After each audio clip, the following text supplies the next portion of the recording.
Merci d'être venus si nombreux et si nombreuses donc, à cette conférence des veuves et des orphelins, qui est la première du genre depuis le début du terrorisme. Je suis très heureux d'être là ce soir pour écouter donc, les doléances, si je peux dire, mais aussi pour qu'on trouve des pistes de solutions rapides aux conditions socio-économiques donc, des épouses et des orphelins de nos camarades qui ont payé le prix de leur vie. Mais avant tout propos, je souhaite qu'on prenne une minute pour prier pour le repos des âmes donc, de nos camarades tombés sur le champ d'honneur pour la patrie.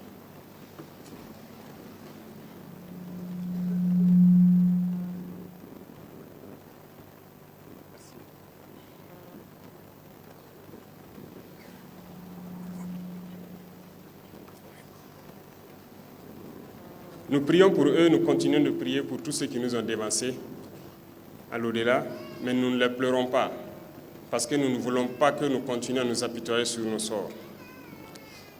Nous les vengerons, et nous les vengerons pour toujours. Tous ceux qui ont pris des armes contre notre patrie périront. Le Burkina Faso sera le tombeau du terrorisme. Je vous en fais la promesse.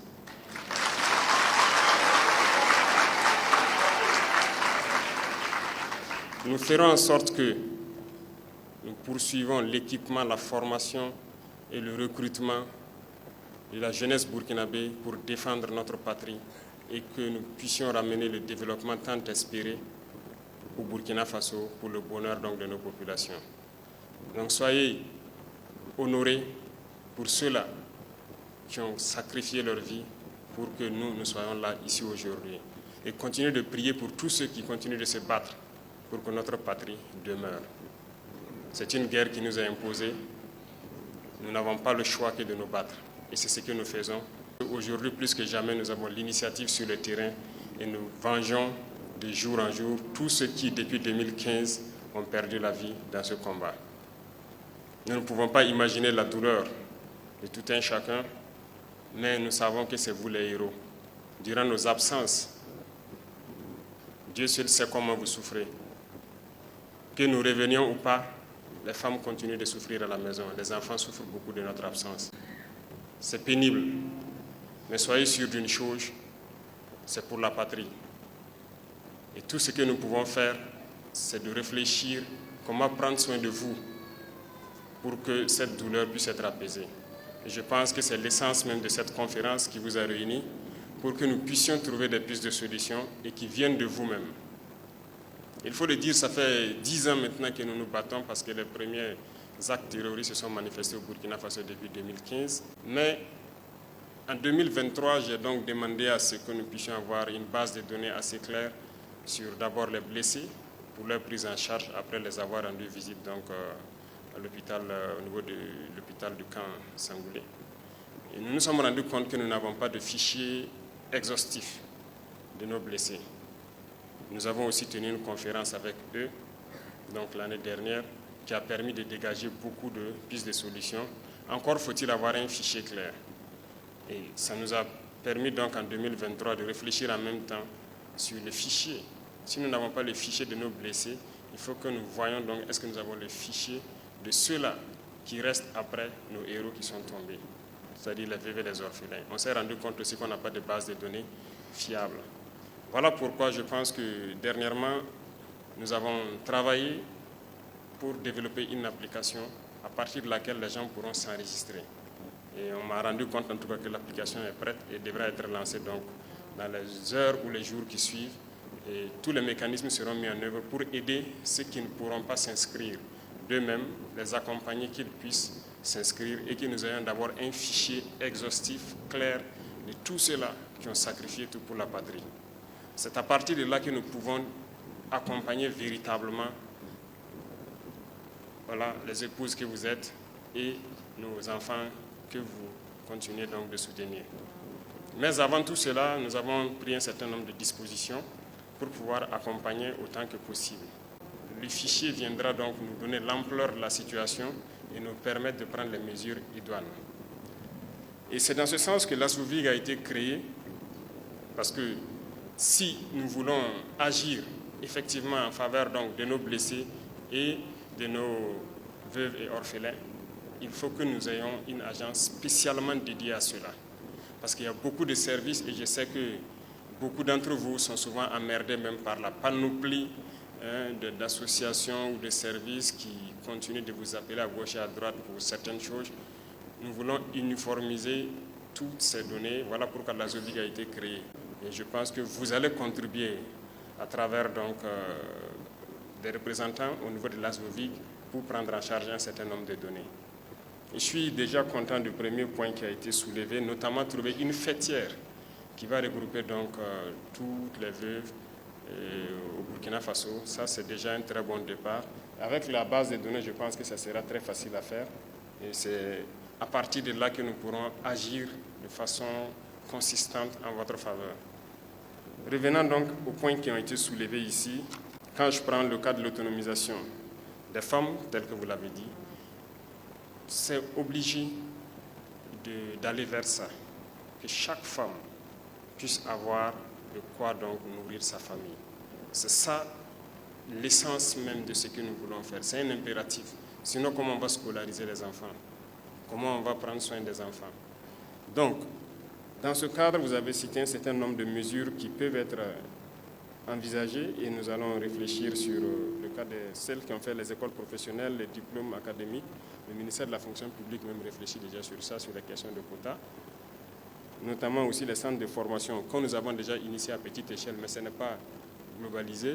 Et je dis encore, le fichier viendra nous permettre d'avoir une cartographie, parce qu'il y a celles qui sont dans les grandes villes, mais il faut qu'à travers les fichiers, nous puissions savoir combien de femmes viennent par exemple de Gorom, combien de femmes viennent de Nyangologo, combien de femmes viennent de Nouna, ainsi de suite. Ça nous permettra d'avoir, en fonction de la situation géographique, la proportion de femmes, et nous pourrons décider de mettre des centres spécifiques dans certains endroits du pays pour pouvoir accompagner. Mais d'ores et déjà, avec tout ce que vous avez dit, je peux vous dire quelque chose. Nous sommes dans une dynamique de pouvoir vous insérer au fur et à mesure, que ce soit celles qui ont des diplômes ou celles qui n'en ont pas. Déjà, celles qui bénéficient de formations, que ce soit en couture, en saponification, en restauration et autres, nous sommes en train de restructurer beaucoup de fonds au niveau du gouvernement. Alors, cette année, j'ai pu voir le rapport, par exemple, des fonds qu'on a baptisé Faso Kounaouli. Ils ont donné des prêts à hauteur de près de 7 milliards. Mais ceux qui bénéficient du prêt, l'objectif pour lequel ils prennent le prêt, j'ai donné des instructions pour réorienter les prêts vers des objectifs assez stratégiques. Vous pourrez bénéficier de prêts dans ces structures. Le FARF que vous connaissez bien, que nous sommes aussi en train donc de redynamiser, ça c'est en faveur de toutes les femmes. Et si le fichier est clair, nous pouvons donc avoir des avantages particuliers pour que vous puissiez avoir aussi des fonds là-bas pour pouvoir vous installer. Il y a le fonds qui existait pour l'inclusion financière que nous avons transformé en agence dernièrement au Conseil des ministres, si vous avez suivi. C'est devenu donc l'agence de la promotion pour l'inclusion financière et nous voulons les doter pour qu'ils puissent vous accompagner. Et c'est le fonds vraiment qui est dédié aussi aux petites et très petites entreprises, notamment donc les femmes qui entreprennent, pour pouvoir avoir donc le minimum de crédit et pouvoir être autonomes dans leur emploi.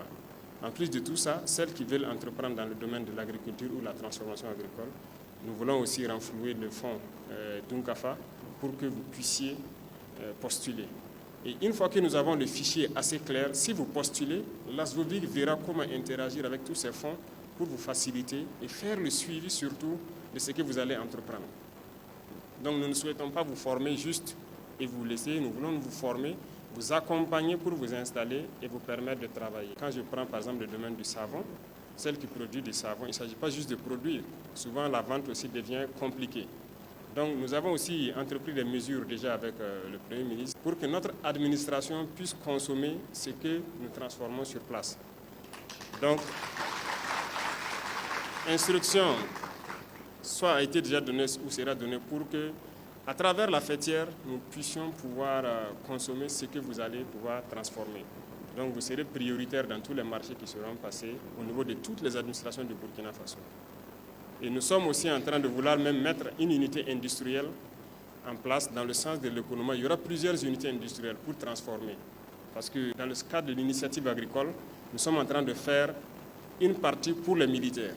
Et nous sommes en train de former les FDS à produire. Et qui va transformer la production? C'est vous. Et nous allons mettre des unités industrielles sur place pour que vous puissiez travailler dans ces unités et pouvoir transformer ce que les militaires vont produire pour que ça puisse être écoulé aussi au niveau de l'économie des armées. Donc sur ce volet, on ne s'inquiète pas. Nous avons pris déjà beaucoup d'initiatives et nous avons un plan assez clair pour que vous puissiez être employés de façon convenable et être sereine. Tout ce qu'on vous demande, c'est de pouvoir vraiment vous inscrire sur la plateforme et qu'on ait un fichier assez clair. Et là, l'ASVOVIG pourra vous accompagner dans tout ce que vous voulez entreprendre.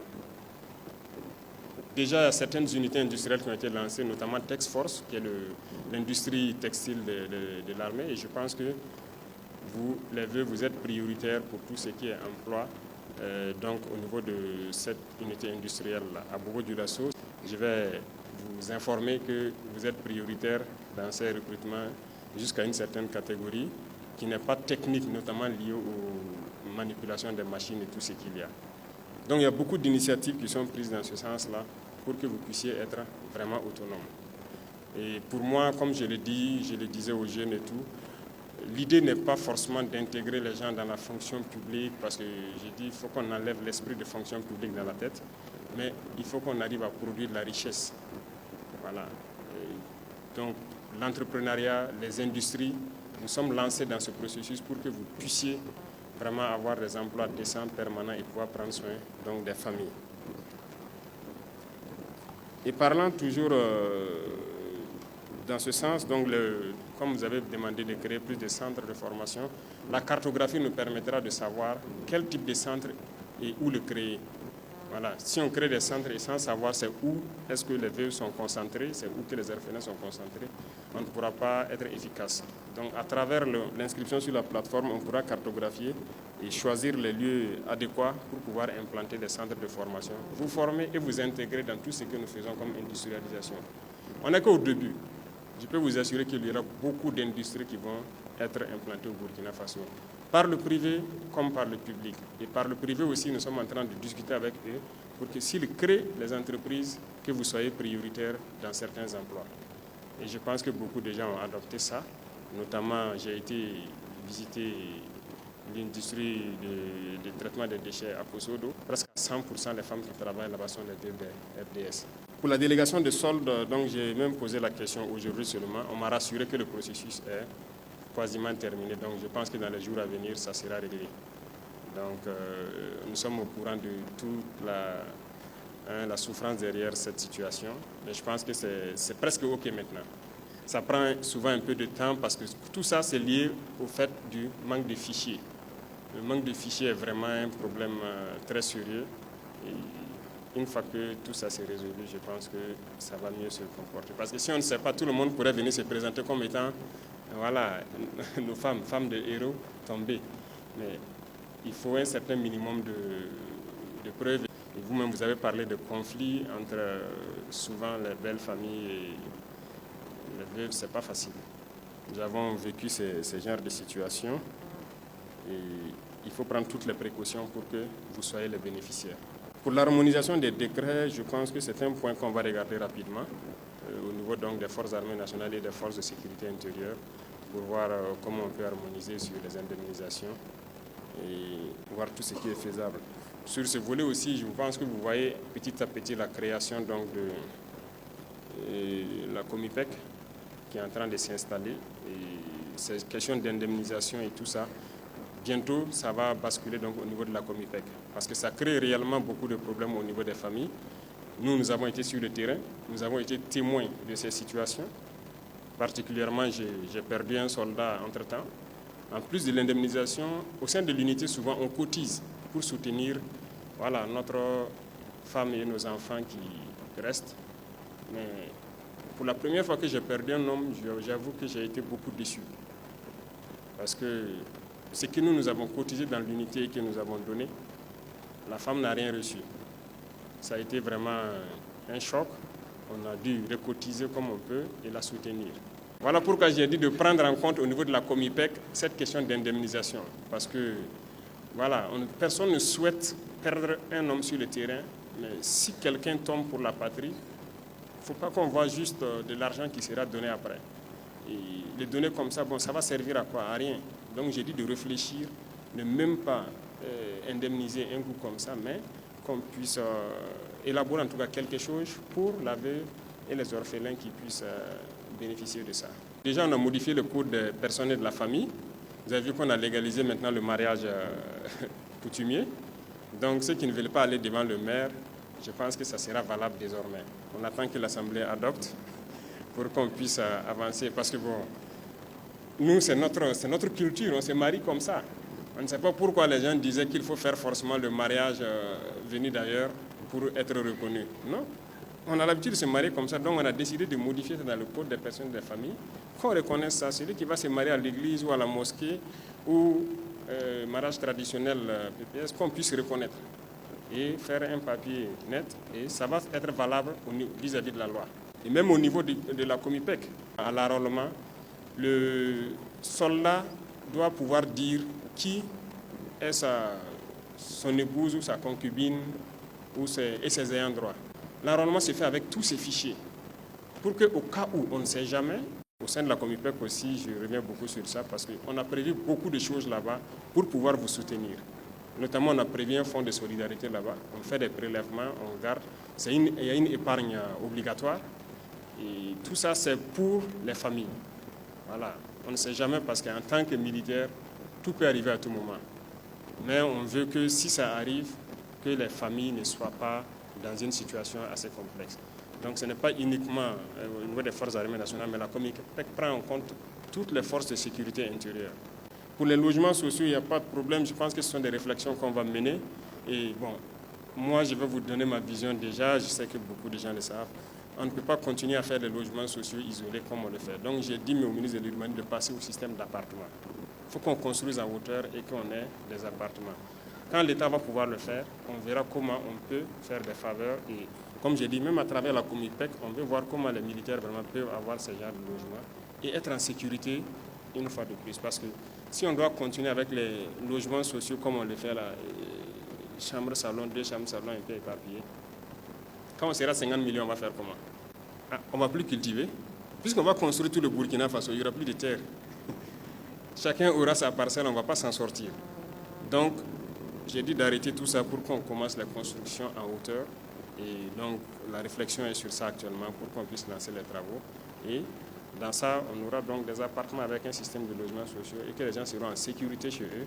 Avoir un toit, c'est le plus important et pouvoir être vraiment en sécurité.